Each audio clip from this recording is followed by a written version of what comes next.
Graça e paz, queridos! Vamos dar continuidade à nossa série acerca do Evangelho de João. Estou muito animado porque essa série vai ser maravilhosa. Creio que o Espírito de Deus vai falar profundamente ao nosso coração. Então vamos preparar o nosso coração para receber essa divina semente maravilhosa. Palavras de vida eterna, meus irmãos. Essa é a palavra de Deus. Está falando acerca de uma pessoa. Nós não estamos falando aqui acerca de um livro qualquer. Nós estamos falando de Espírito e vida. Jesus Cristo, a palavra de Deus. Amém, queridos?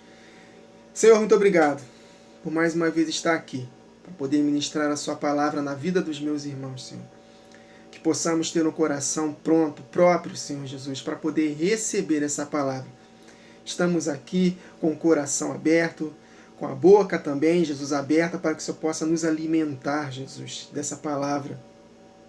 Palavras de vida eterna. Para onde nós iremos, Senhor, se só Tu tens essas palavras de vida eterna, Senhor? Muito obrigado pela Tua palavra, Senhor. Nós exaltamos o Teu nome e a Sua palavra acima de todas as coisas neste momento. Tributamos a Ti, como sempre, toda honra, toda glória, todo louvor, toda majestade, toda sabedoria, força, ações de graças para todo sempre, Senhor Jesus. Fale ao nosso coração aquilo que Tu queres falar e não propriamente aquilo que nós queremos ouvir, Senhor Jesus. Então, que Tu possas ministrar a Sua palavra de acordo com a Sua vontade aos nossos corações. Eu oro para que os meus irmãos tenham, juntamente comigo, espírito de sabedoria e de revelação no pleno conhecimento Teu, Senhor. Ilumina os olhos do nosso coração, Senhor, para que possamos contemplar as maravilhas da Tua lei, a lei perfeita que gera liberdade, Senhor Jesus.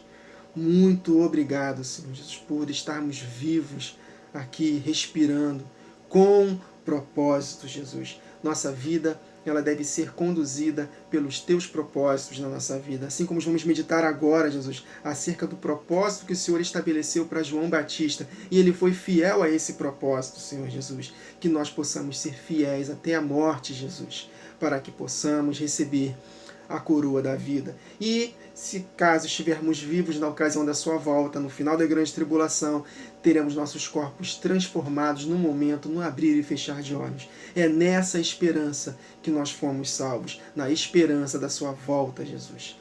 Muito obrigado, Senhor. Muito obrigado. Amém, queridos? Vamos lá. Então, no último áudio eu terminei até o verso 23.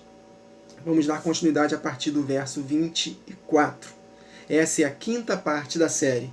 Se os irmãos não ouviram a última gravação, ou algumas anteriores, ou nenhuma, eu recomendo que vocês reservem um tempo para poder meditar. Porque, não porque sou eu que estou falando, mas porque o Espírito fica à vontade. A palavra de Deus, ela é exaltada nesse trabalho. Somente as Escrituras, nós estamos aqui por causa dela, com coragem, ousadia e intrepidez, com total liberdade para que o Espírito ministre exatamente o que está escrito dentro do seu contexto. E deixar com que Ele faça o trabalho. O nosso trabalho é só semear a palavra. Quem convence é Ele. Amém, queridos? Verso 24.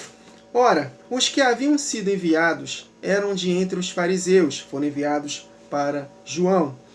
E perguntaram-lhe, então, se tu não és o Cristo, por que batizas? Se você não é Elias, nem o profeta, por que batizas? Respondeu-lhe João, eu batizo com água. Nós aprendemos que é um batismo para arrependimento, para que o Cordeiro possa entrar. Né? Então nós devemos preparar o caminho para que o Cordeiro entre na nossa vida. Ele não vai entrar num coração que não está disposto a se arrepender. Nós aprendemos sobre isso. Eu vos batizo com água, mas no meio de vós está quem vós não conheceis, o qual vem após mim, do qual, olha o detalhe, não sou digno de desatar-lhe as correias das suas sandálias. Então João Batista, ele entendeu sua missão. Ele disse no áudio anterior, no vídeo anterior nós meditamos, que ele era apenas a voz do que clama. Ele não era Elias, não era o profeta, não era o ungido, o enviado, não. ele era apenas uma voz. João Batista, meus irmãos, não operou nenhum milagre, porque ele não ultrapassou o limite da sua atuação. Jesus o enviou apenas para preparar o caminho para ele chegar. E quando Jesus chegou, ele sai de cena. É esse o coração, meus irmãos, que nós temos que ter. Cada um no seu quadrado, cada um no seu chamado. Nós não devemos almejar ser algo além daquilo que Deus determinou para que nós sejamos. Nós não temos que nos comparar com ninguém, não há disputa de força, de poder, nada disso. Nós temos que apenas ser fiéis àquilo que Deus nos chamou para ser. Isso João Batista entendeu muito bem. Eu sou apenas a voz do que clama, mais nada. E eu não sou digno sequer de desatar-lhe as correias das suas sandálias. Então João entendeu a sua missão. Ele pode ter sido tentado a sair de cena, aliás, a sair do seu propósito e além daquilo que ele foi chamado para ser. Eu creio que ele foi tentado para isso, mas ele foi fiel. Então João ele não se importava com as aparências externas, com o status, com nada disso. E nós aprendemos isso com o apóstolo Paulo. Olha o que ele fala, queridos, em 2 Coríntios 12:6. Ele recebeu uma revelação tremenda, ele foi arrebatado até o terceiro céu. E ele poderia se exaltar com essa revelação. Ele fala aqui, 2 Coríntios 12:6. Mesmo que eu preferisse gloriar-me, eu não seria insensato, né? Porque estaria falando a verdade, porque realmente eu experimentei coisas grandiosas de Deus. Agora, olha o que ele fala, eu evito fazer isso, para que ninguém pense a meu respeito mais do que em mim vê ou de mim ouve. Então o apóstolo Paulo ele sabia muito bem o seu lugar. E ele tomava muito cuidado para não sair do limite estabelecido que Deus determinou para o seu ministério. E ele fala, Gálatas capítulo 6 também, versos 12 a 14. Todos os que querem mostrar boa aparência na carne, como os fariseus faziam isso na época de Jesus, esses vos obrigam a circuncidar-vos, somente para não serem perseguidos por causa da cruz de Cristo. Na época da transição das alianças, os judaizantes perturbavam a igreja. Aí ele continua, porque nem ainda esses mesmos que se circuncidam guardam a lei, mas querem que vos circuncideis, para se gloriarem na vossa carne. Mas longe de mim gloriar-me, a não ser na cruz de nosso Senhor Jesus Cristo, pelo qual o mundo está crucificado para mim e eu para o mundo. Um pouco antes, no início da carta, ele fala, se eu quisesse agradar a homens, eu não seria servo de Cristo. E nesse mesmo contexto de João, mais para frente, nós vamos ver que muitos dos principais, dos fariseus, até criam em Jesus, mas não o confessavam publicamente. Por quê? Por causa dos líderes religiosos. Porque amavam mais a glória dos homens do que a glória de Deus. Que nós não possamos fazer isso jamais, meus irmãos. Nós não temos que nos comparar com ninguém. Nós temos que ser fiéis àquilo que Deus nos chamou para fazer. Amém? É uma tentação, por exemplo, eu abrir um canal no YouTube e querer que o meu canal atinja milhares de pessoas.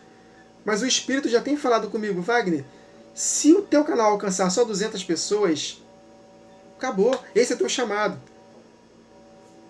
Então nós temos que nos preparar para aquilo que Deus nos chamou para fazer. Então não tem que ficar preocupado em fazer aliança com ninguém, em querer fazer lives com um ou outro canal para poder fazer alianças, para poder o canal crescer. Pregar aqui mensagens de sensacionalismo, pregar assuntos muito polêmicos para poder ganhar visualizações, inscritos, nada disso. Eu não estou aqui de brincadeira. Eu estou aqui para poder fazer aquilo que Deus me chamou para fazer, ensinar a palavra como está escrito. Se vai ter 200 pessoas, 300, não importa. Eu tenho que fazer aquilo que Deus me chamou para fazer.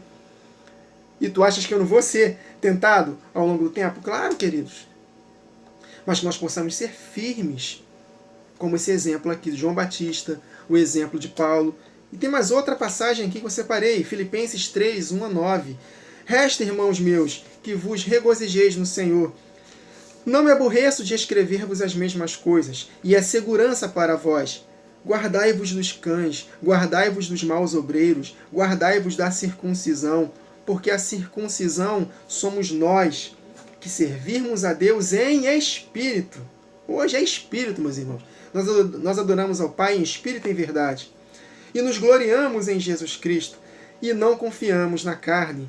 Ainda que também podia confiar na carne. Se algum outro cuida que pode confiar na carne, eu ainda mais. Circuncidado ao 8º dia, da linhagem de Israel, da tribo de Benjamim, hebreu de hebreus, segundo a lei, fariseu, segundo o zelo, perseguidor da igreja, segundo a justiça que há na lei, irrepreensível. Mas o que para mim era ganho, reputei-o perda por Cristo. E na verdade, tenho também por perda todas as coisas.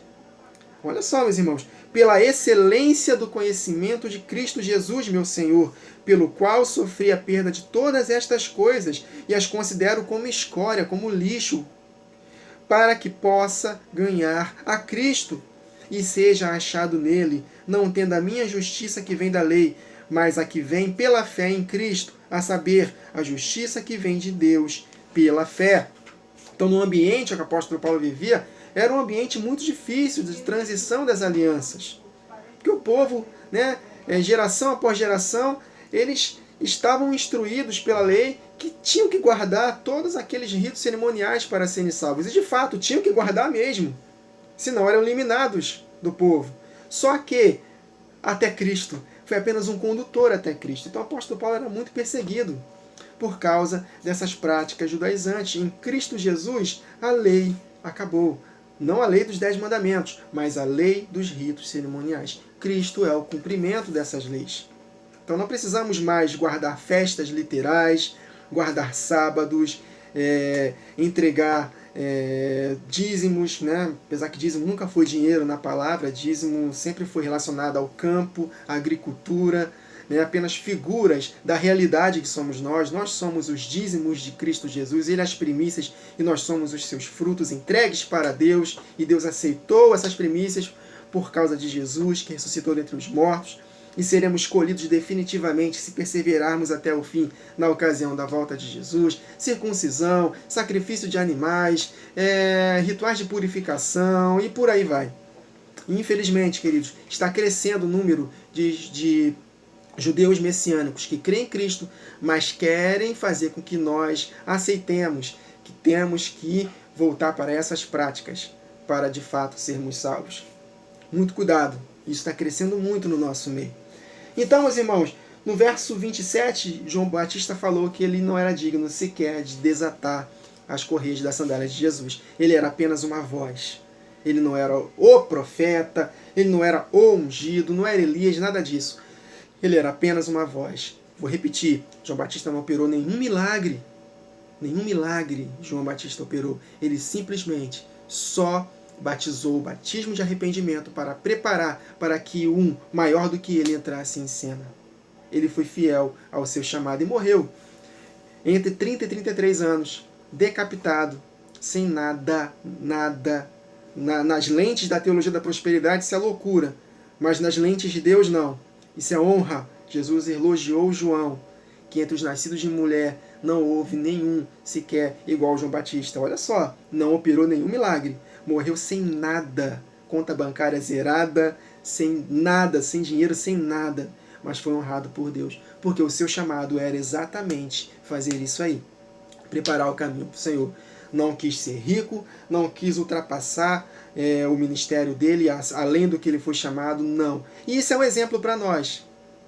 Nós precisamos compreender a vontade de Deus para a nossa vida e não buscá-lo para ser rico, para ter as coisas, nada disso. Se no longo da nossa jornada, dependendo do nosso chamado, Deus acrescentar algo para nós, amém. Se não, amém do mesmo jeito.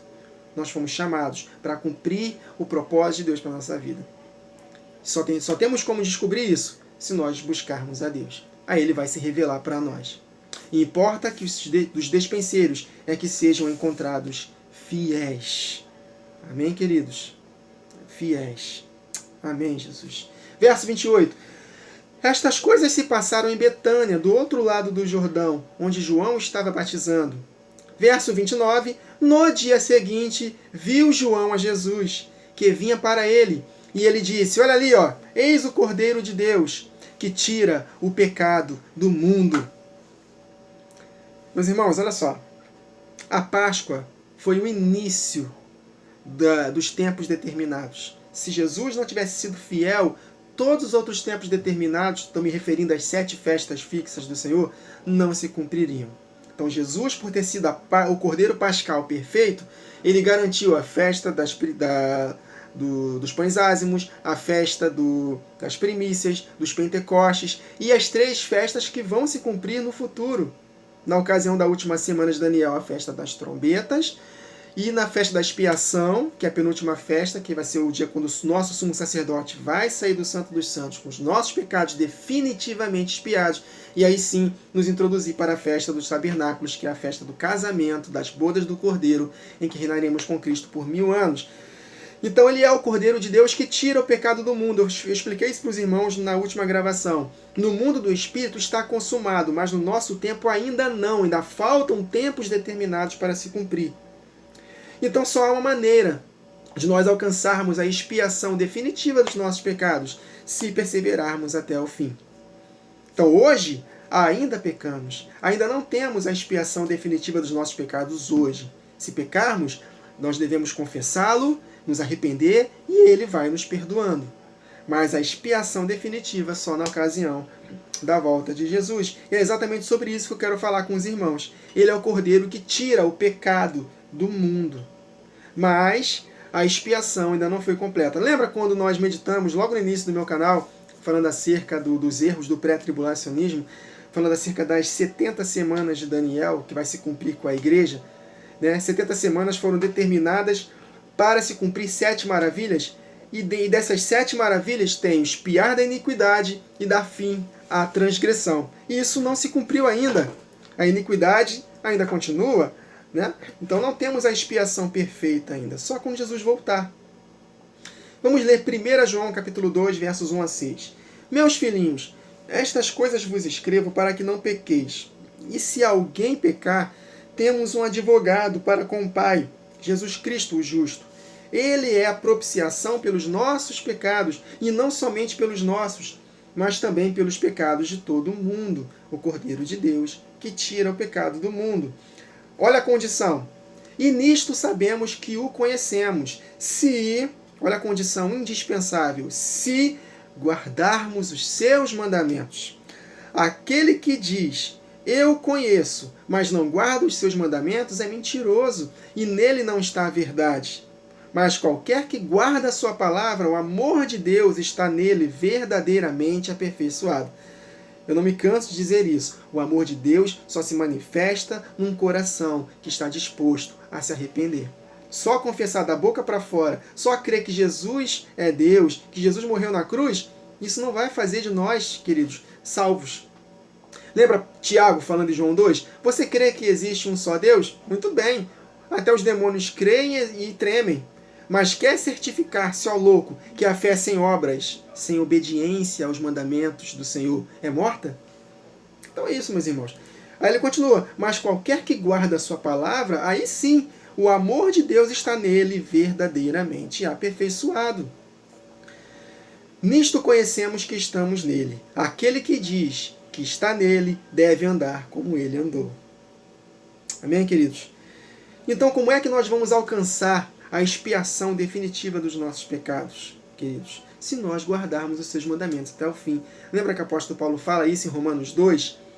A vida eterna é para aqueles que perseveram em praticar o bem. Apóstolo Paulo em Gálatas, não cansem de fazer o bem, porque a seu tempo ceifarão, se não voltarem atrás. E esse tempo, meus irmãos, é a volta de Jesus. Se nós morrermos com ele, beleza, nós ressuscitaremos no último dia. Se estivermos vivos na ocasião da sua volta, nós devemos estar prontos, preparados, perseverando até o fim. Quando o Filho do Homem voltar, porventura achará fé na terra? Que ele ache fé em nós. E nós sabemos que fé no hebraico, a raiz da palavra fé no hebraico é fidelidade. Ou seja, constância, perseverança, obediência. Até o fim. Amém, queridos? Então Jesus, ele deu esperança para todo aquele que foi salvo. todos os que morreram praticando obras, né, sendo justos, obedecendo, eles têm uma esperança de saírem daquele mundo dos mortos. Se Jesus não tivesse vindo a esta terra, morrido e ressuscitado, eles estariam perdidos. Mas há uma promessa de que Jesus ressuscitará todos no último dia. E é nessa esperança que nós fomos salvos. Lembra que Pedro fala em 1 Pedro, capítulo 1, se não me engano, verso 9? Alcançando o objetivo final da nossa fé, a salvação da nossa alma. Então, a fé é uma vida de constante obediência, não de perfeição, mas de constante obediência e temor ao Senhor, para alcançarmos o fim da nossa fé. Apocalipse 22, se não me engano, verso 14, está escrito que bem-aventurados os que guardam os seus mandamentos, para que tenham direito à árvore da vida e possam entrar na cidade pelas portas. Então o apóstolo Paulo escreve em 1 Coríntios 15, vamos ler aqui, versos 12 a 28. Ora, se prega que Cristo ressuscitou dentre os mortos, como dizem alguns dentre vós que não há ressurreição dos mortos? E se não há ressurreição dos mortos, também Cristo não ressuscitou. E se Cristo não ressuscitou, logo é vã a nossa pregação, e também é vã a nossa fé, porque o objetivo final da nossa fé é exatamente a glorificação do nosso corpo.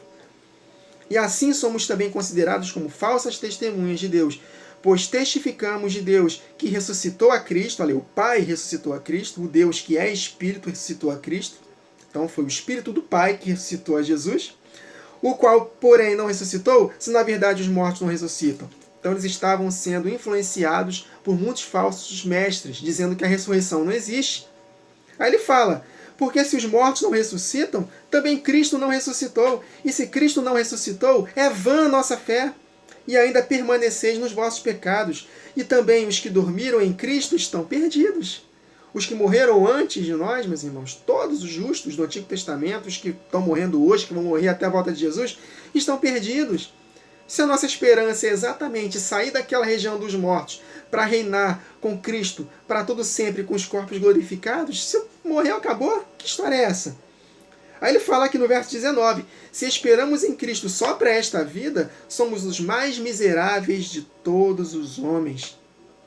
Mas, de fato, Cristo ressuscitou dentre os mortos e foi feito as primícias dos que morreram.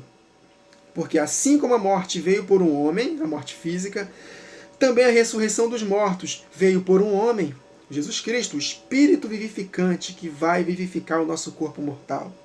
Porque assim como todos morrem em Adão, todos são mortais em Adão, assim também todos serão vivificados em Cristo, se habita em nós o Espírito daquele que ressuscitou a Jesus dentre os mortos, esse mesmo Espírito vivificará nossos corpos mortais, o Espírito de Cristo, o Espírito vivificante unido ao Pai. Mas cada um por sua ordem, Cristo as primícias, depois os que são de Cristo na sua vinda. Depois virá o fim, quando tiver entregue o reino ao Pai, ao Deus e Pai, e quando houver aniquilado todo o império, toda potestade e força, porque convém que Cristo reine até que haja posto todos os inimigos debaixo dos seus pés. Ora, o último inimigo a ser vencido é a morte física. Jesus venceu, mas nós ainda não. Nós vamos vencer com Cristo na ocasião da sua volta, porque todas as coisas sujeitou debaixo dos seus pés. Mas quando diz que todas as coisas lhe estão sujeitas, claro que se excetua aquele que lhe sujeitou todas as coisas. Então, o único que não está sujeito a Cristo é o Pai, que sujeitou todas as coisas a Ele. Se existisse uma terceira pessoa da Santíssima Trindade, essa terceira pessoa ela estaria submissa a Cristo. Porque o apóstolo Paulo falou que só há um que não está submisso a Cristo, que é o Pai, que sujeitou todas as coisas a Ele. E o Espírito Santo, como terceira pessoa, se ele existisse, ele não poderia estar sujeito a Cristo. O apóstolo Paulo teria dito, só há dois que não estão sujeitos a Cristo, o Pai e o Espírito Santo.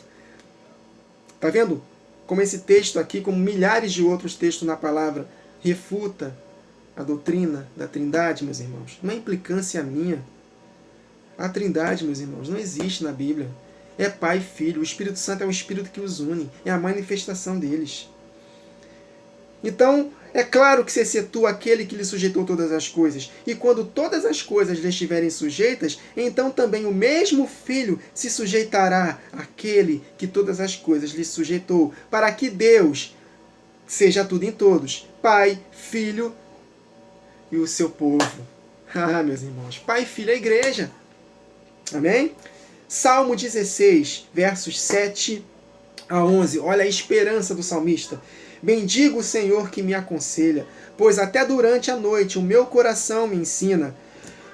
O Senhor tenho sempre a minha presença, estando Ele à minha direita, não serei abalado. Alegra-se, pois, o meu coração e o meu espírito exulta, até o meu corpo repousará seguro, pois não deixarás a minha alma na morte, no Sheol, no mundo dos mortos, nem permitirás que o teu santo, Jesus, veja a corrupção. O corpo de Jesus não se decompôs. No terceiro dia ele ressuscitou. Tu me farás ver os caminhos da vida, na tua presença a plenitude de alegria, na tua destra, delícias perpetuamente. Habitaremos na casa do Senhor para todo sempre. Essa é a nossa esperança. Romanos 8, 23 a 25. E não somente ela, mas também nós, não somente a natureza que vai ser restaurada no milênio, mas também nós que temos as primícias do Espírito, igualmente gememos em nosso íntimo, aguardando a adoção de filhos, a saber, a redenção do nosso corpo.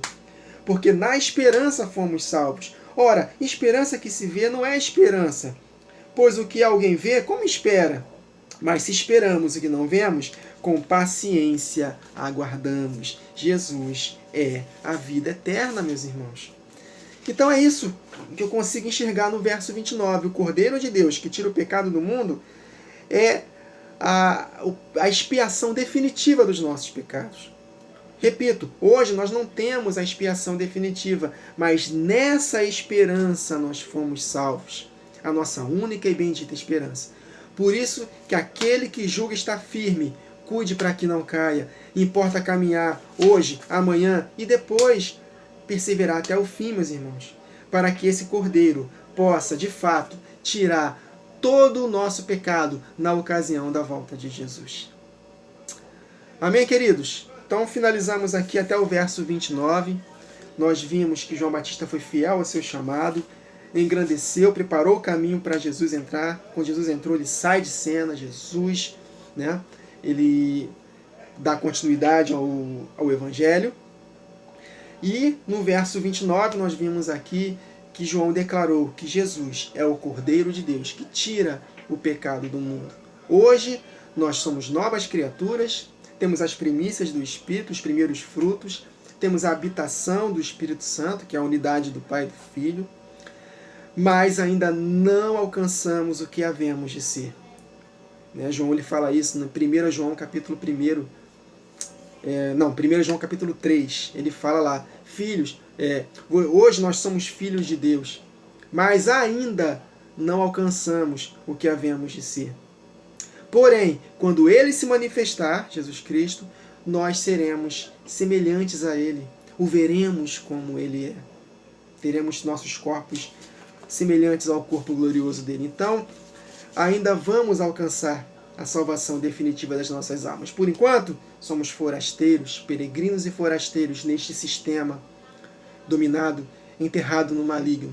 Mas aqueles que perseverarem até o fim serão salvos. Que nós possamos perseverar até o fim para que possamos alcançar a expiação definitiva dos nossos pecados na ocasião da volta de Jesus. Se morrermos hoje, devemos estar prontos para morrermos, porque morreu, acabou. Jesus já voltou para nós.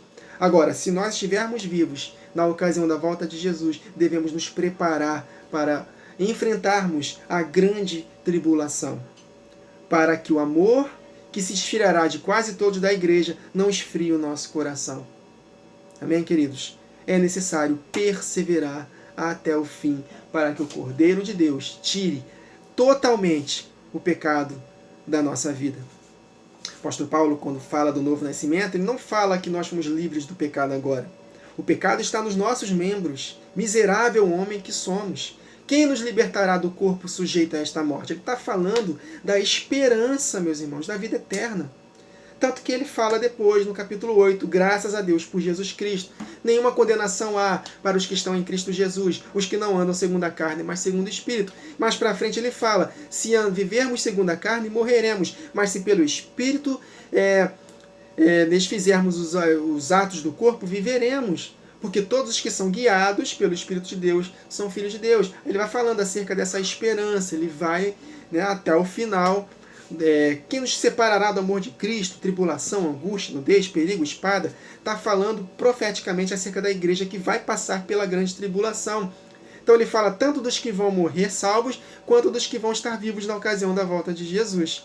Mas em todas estas coisas, se perseverarmos até o fim, somos mais que vencedores por meio daquele que nos amou, porque nada pode nos separar do amor de Deus que está em Cristo Jesus, o nosso Senhor. Então é nessa esperança que nós fomos salvos. Nós vivemos em função de alcançar a coroa da vida, o prêmio da soberana vocação de Deus em Cristo Jesus. Por isso que nós devemos amar a vinda de Jesus. Nós devemos compreender, queridos, que estamos aqui somente de passagem. Então nós precisamos focar na eternidade e fazer aquilo que nós fomos chamados para fazer. Cada um sendo fiel àquilo que foi chamado. Cada membro fazendo a sua parte para que o corpo, auxiliado pelo auxílio das juntas, possa crescer. Para que no dia da volta de Jesus, as portas do mundo dos mortos não prevaleçam contra nós. Pedro, tu és Pedro, e sobre esta pedra, sobre eu, a rocha, a pedra de esquina, a revelação de que eu sou o fundamento dessa igreja, a minha igreja será edificada sobre essa pedra, e tu és pedra, pedaços desta pedra, pedras vivas, e as portas do mundo dos mortos, no dia da minha volta, não prevalecerão contra a minha igreja. Eu ressuscitarei no último dia. Amém, queridos? Então, perdão que a gravação passou um pouco do tempo, eu não queria passar de 25, 26 minutos, mas eu creio que o Espírito conduziu a nossa gravação. Meditem no que foi falado aqui, que o Senhor dará mais ainda entendimento aos seus corações. Tá bom, queridos? Até a próxima gravação. Que o Senhor nos abençoe.